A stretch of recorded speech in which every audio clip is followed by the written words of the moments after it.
ભારત પાક આંતરરાષ્ટ્રીય સીમા પર આંતરરાષ્ટ્રીય યોગ દિવસની ઉજવણીનો નવો કીર્તિમાન। મુખ્યમંત્રી ભૂપેન્દ્ર પટેલની અધ્યક્ષતામાં નડાબેટ ખાતે 10મા વિશ્વ યોગ દિવસની ગૌરવભેર ઉજવણી।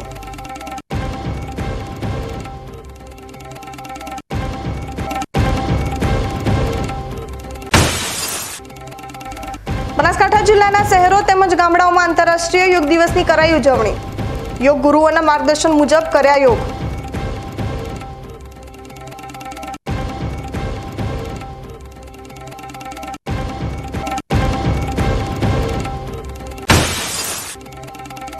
થરાદ તાલુકાના વડગામડા ખાતે મુખ્યમંત્રી ભૂપેન્દ્ર પટેલની અધ્યક્ષતામાં રાત્રિ સભા। ખેડૂતો, ગામ આગેવાનો, મહિલાઓ અને યુવાનો સાથે કર્યો લોકસંવાદ।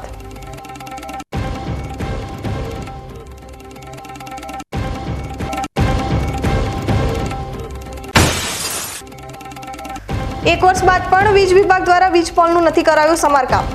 ધાનેરા તાલુકાના ભાટીપ ગામના ખેતરોમાં 3 ફેઝ વાયરો લબડી જતા ખેડૂતો માટે કામ કરવું છે મુશ્કેલ।